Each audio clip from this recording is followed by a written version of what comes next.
When I was in Jamaica, they eat Kentucky Fried Chicken. Is big deal in Jamaica. Yeah, they say, yo, bomba clad, you know they eat the Kentucky Fried Chicken. You ever go to KFC? I said, what? Kentucky Fried Chicken? It's like, you never had Jamaican KFC? You have to go. And I went. I was like, yo, it's different. Good. It's great. Yo, it's great. And they say Jamaican Trinidad is better. KFC? The Jamaican KFC. Listen, I went twice.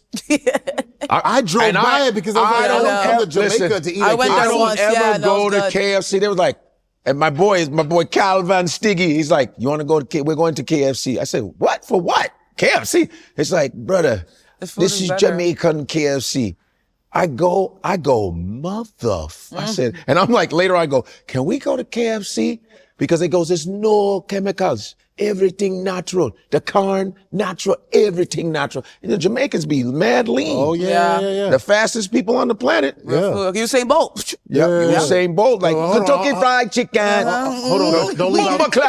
Don't leave out Tyson Gay now. You know, representing America. Don't leave out Tyson Gay, man. What are you talking about? I'm just saying. Is he Jamaican? No, he's not. He's American. You just throwing it in? We can go Justin Gatlin, too. Yeah, but Tyson faster, though. But I got you. But still, though. Sorry.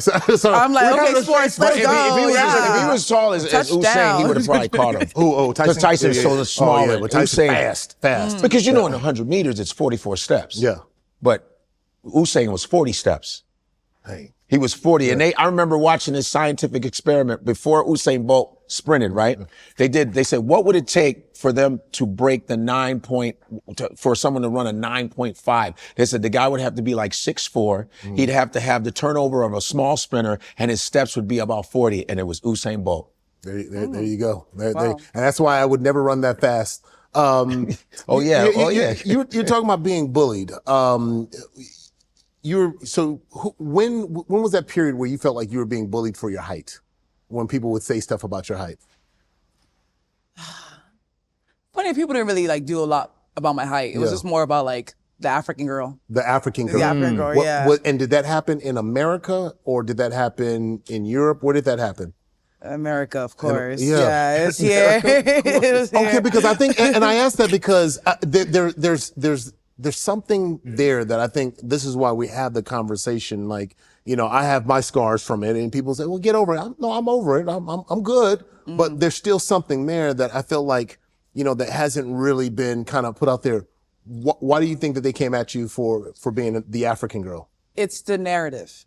It's a narrative that the media, especially back in the day, like in the early 2000s, right? That was the narrative was like, feed the children. Africa is poor. Africa is hungry. Africans are lower class, right? And that was what the media was feeding them. So you can't blame someone for having that perspective because that's all they know. And at that time, like we're gifted in a period today where you have social media. Like if I want to see what's happening in Thailand, I literally just go on TikTok or social media or AI and it's telling me all the information I need. But that time, all you had was what was being fed to you. And I think that's where like, when I think about like me as an adult, when I was doing content, it's like, okay, like I want to change that narrative.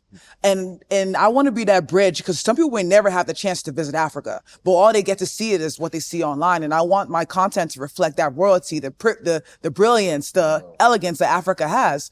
So I'm like, I'm going to show up and show that. Even like when I do visit Nigeria, I love showing how Nigeria looked like. I remember I made a video because I asked my audience, I was like, okay, I'm going to Nigeria. Like, what do you guys want to see? And they're like, oh, we want to see how it looks like. Want to see the houses. And I'm like, y'all want to see some houses? I made a video just showing mansions. Yeah. All the mansions we have on like one street, like the gigantic houses. And then there people were like, wait, this is Africa? Yeah. And you know, in Africa, they build those houses from like ground up, from scratch and with not like taking out loans. Yeah. So like, again. Say that part again.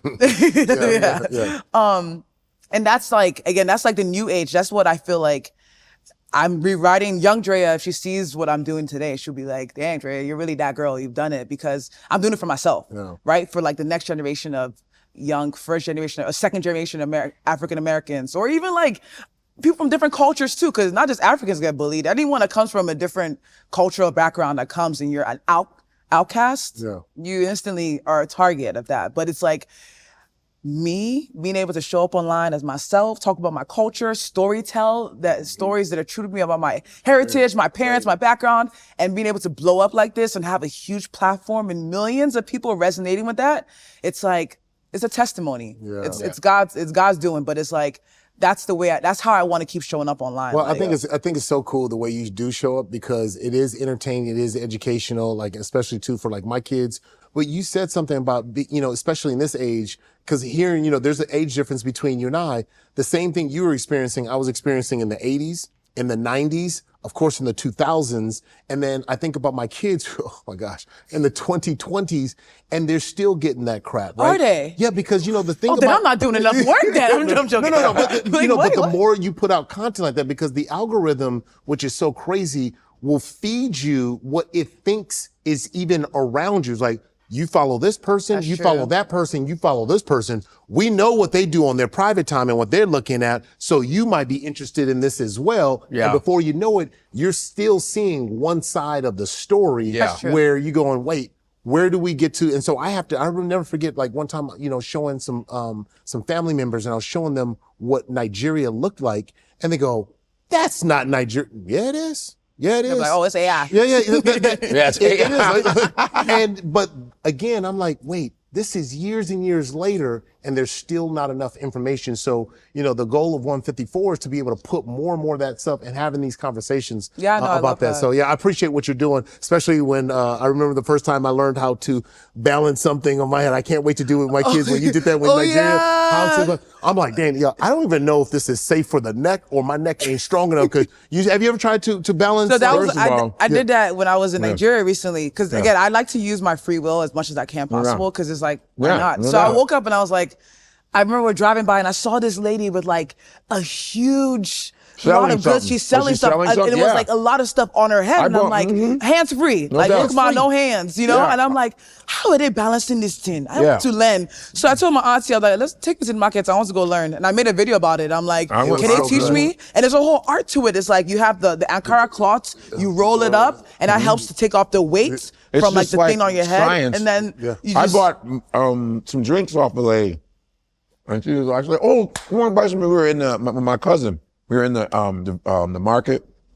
Just no big deal.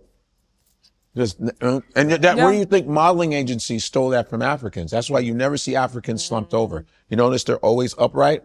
My father did that. Yeah, good slump, posture. You can't. I have to keep my back straight because once you bend, it's gonna fall off. So you have to keep it. That's why Africans are always like this, because the men do it too. Yeah. They use it in etiquette school. They took that from Africans.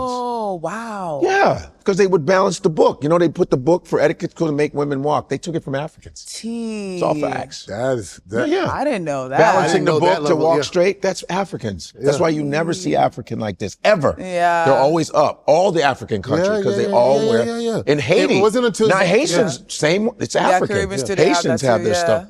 They took it, modeling schools took that. Yo, it's finally here. Yes. We are dropping our lifestyle merch. 154 is here. It's hot. Come get it. Bam. Ain't no place like, ain't no place like home.